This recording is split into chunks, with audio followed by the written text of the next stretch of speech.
All right, back on the Young Turks. Now we got an interview with a real progressive for you guys. We're talking about Bernie Sanders and how few and far between they are in the Senate and Congress, referring to Alan Grayson. But we do have some in the media, it turns out, and Tracy Van Slyke wrote a book about it, Beyond the Echo Chamber, Reshaping Politics Through Networked Progressive Media. Don't it? Tracy, welcome to the Young Turks. Hi there. Thank you for having me. Oh, no, we appreciate it. And by the way, Jessica Clark wrote the book along with Tracy. Yep, my partner in crime. That's right. Now, Tracy, first, tell us how the media used to be, and then how did it change with progressive media getting stronger? So, if you remember, way back when in 2000, we had a mainstream media system that was very controlled by elites, those in the corporate mainstream media who were deciding what was the news, what was the main messages that needed to get out.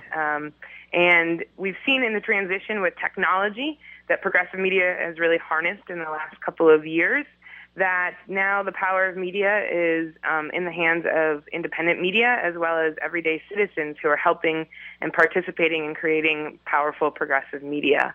So we outline in the book how progressive media organizations have taken advantage of this new moment to really impact policy and social justice and even change legislation.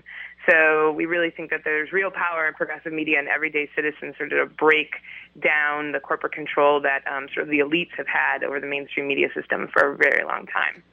Tracy, on the show we've talked a million times about how Fox News used to dominate all the news, and recently we had Governor Jesse Ventura on the program, and he talked about how MSNBC was keeping hosts like himself off the air because they had anti-Iraq war views.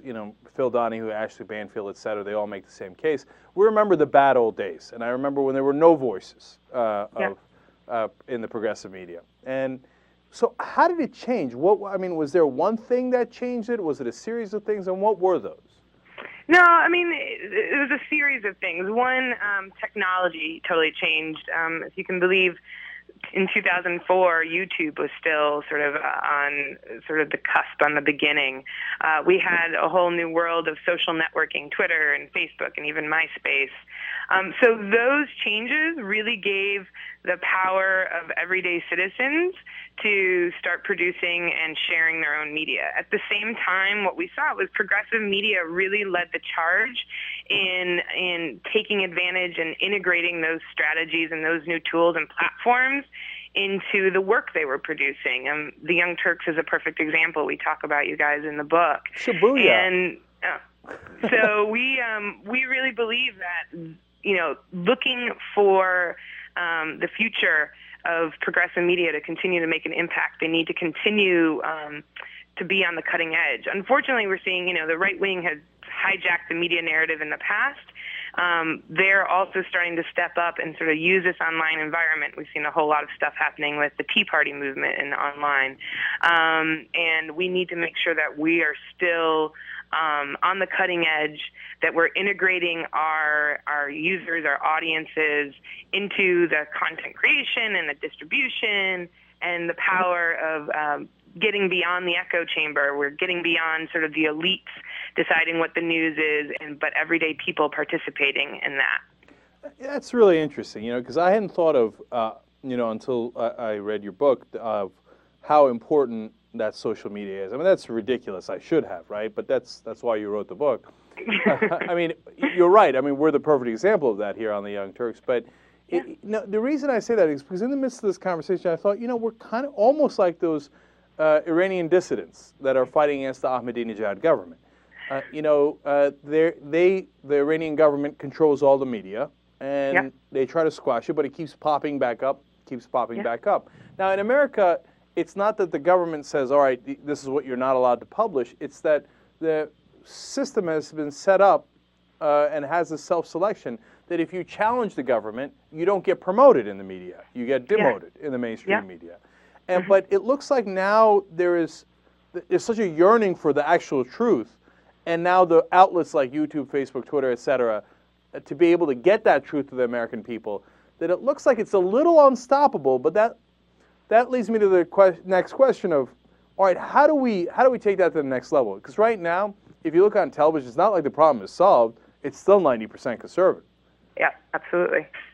Well, I mean, so in the book we really outline how, we've talked about in the past sort of the right-wing media machine, right? Well, we sort of outline in the book what is the progressive media infrastructure that we need, and we talk about networked-powered media. So how do progressive media organizations work with everyday people, whether it's individual users or people that are organizing online or different advocacy groups and their supporters, and even how do media organizations work with each other, which is sort of my day job. I organize a group around that.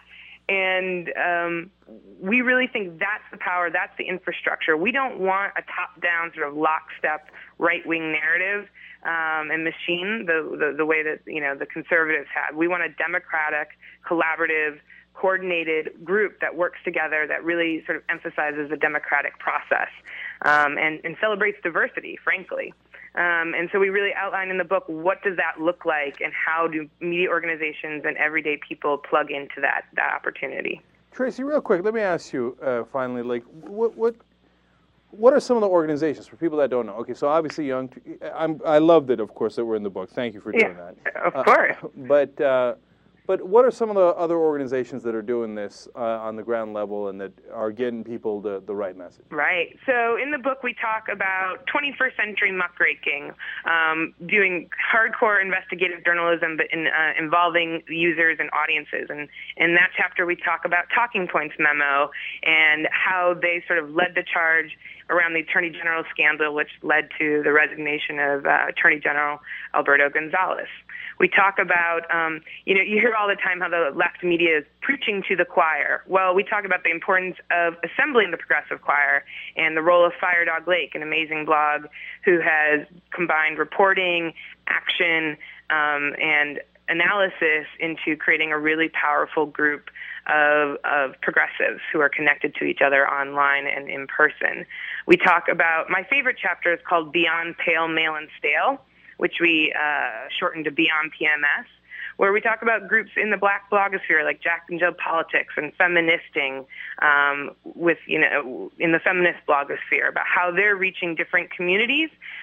And that is really important, I think, for the future of progressive media, to think about, to expand beyond sort of the white middle class into reaching communities of color, gender, women, youth, and so forth, to really sort of bring together a whole diverse network of powerful progressive advocates.